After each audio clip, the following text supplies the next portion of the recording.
the new constitution, Mr. Speaker, Kenyans were very happy. And this is one of the moments in this House, Mr. Speaker, when we are going to exercise Article 150, which has not happened before.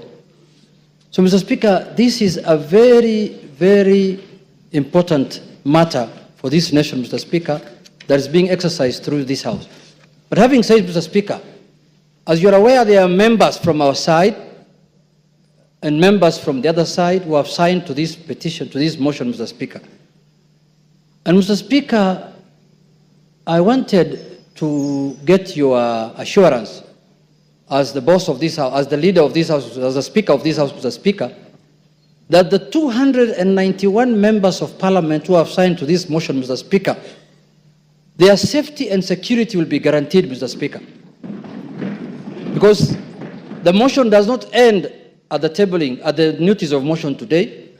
It will go through a process. It will be formally again moved.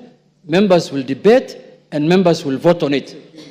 Mr. Speaker, we want those 291 members of Parliament to turn up here the day of voting, Mr. Speaker, without missing any one of them, Mr. Speaker. Mr. Speaker, we have just passed the new Inspector General of Police the other day here, Mr. Kanja. Not really. He must take responsibility as the Inspector General of Police, Mr. Speaker, to guarantee the safety, as the Inspector General of the country, Mr. Speaker, to guarantee the safety and the security of the 291 members. Mr. Speaker, you know this thing. What we are doing is not a small thing, Mr. Speaker. When Trump was being removed, was being impeached in the United States, Mr. Speaker, you know what he attempted to do. And what can happen here, you know, Mr. Speaker. And let us not fight, let us not begrudge anyone, because what the House is doing is constitutional, because the House is just exercising its mandate. It's not doing anything outside the Constitution. There is nothing unconstitutional that's happening in this House, Mr. Speaker. You can impeach a cabinet secretary, you can impeach a deputy president, you can impeach the president if you wish so. So, Mr. Speaker, this is an exercise that is given to us by the Constitution. So, Mr. Speaker, you've made your point. I have made my point, but I conclude by saying this, Mr. Speaker. That, Mr. Speaker, when we were elected, Mr. Speaker, as members of Parliament, we became the staff of the Parliamentary Service Commission. Each member here, Mr. Speaker, their employer, they are employees of the Parliamentary Service Commission, which you are the chairman, Mr. Speaker. So, Mr. Speaker, I have spoken on behalf of the members because when they were signing, that is what they told me. Mr. Speaker, as the minority leader, they told me, we are in support of this thing, we are really ready to move, but we want things done legally and procedurally and within the Constitution, inside Parliament and outside Parliament. Thank you, Mr. Speaker. Thank you, Honourable Speaker. My Honourable Speaker, if you will indulge me, I'll add something on security. But before that is on Standing Order 85, Honourable Speaker. 85-2, which, Honourable Speaker, I would beg, even as you guide members, that members listen, that it shall be out of order to anticipate the debate of a motion of which notice has been given by discussion upon a substantive motion or amendment and all that is said in the standing orders, Honourable Speaker. And I say this, Honourable Speaker, because I know we are in an open and transparent society, and many of us will be invited to media stations to discuss this impeachment motion which notice has been given today. Just to caution members that it will be completely out of order to discuss the substance of the motion in media stations before debate, as is contained in our standing orders.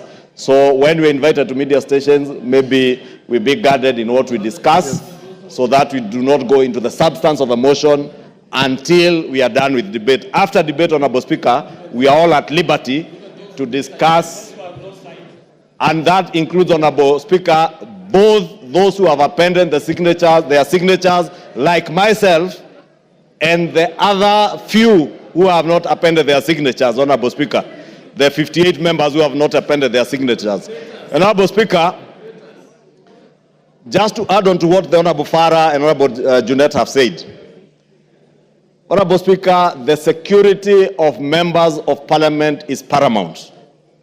Honorable Speaker, I say that looking at you because you know on the 25th of June this year, Honorable Speaker, none other than yourself, you were a target, and you know that.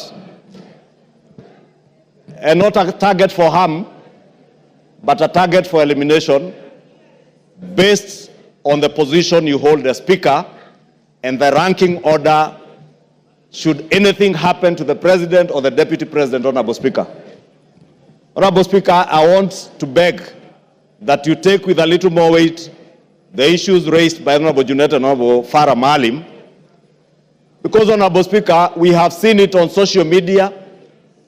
We have been told by certain quarters that before March of 2025, they say bendera itapepea mlingoti nusu. Honorable Speaker, these are weighty issues.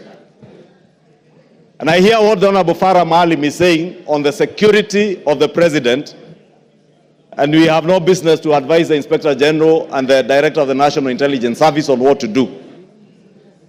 But for members of this House, all the 349 of them, Honorable Speaker, you must direct the Inspector General of Police, who was approved by this House less than a month ago, to ensure that when this House is sitting within the precincts of Parliament, and even outside and including committees of this House sitting, Honorable Speaker, members are secured. Thank you. And even in their homes, Honorable Speaker, they are secured.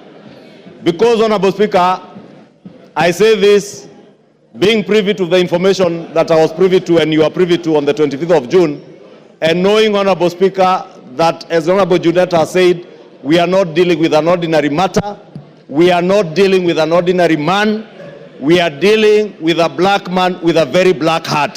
Thank you, Honorable Speaker. Order, honorable members. Order. Order, members on their feet. Order, Deputy Speaker. Take your seat. Take your seats, those who are Honorable members, those points raised, I'll address them later in the day.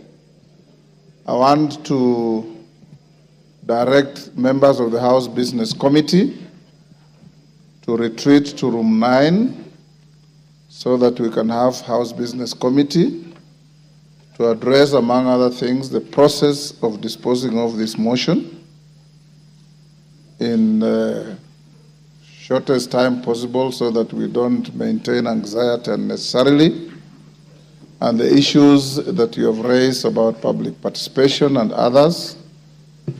So after the House Business Committee, the Speaker will come back to the House at about 5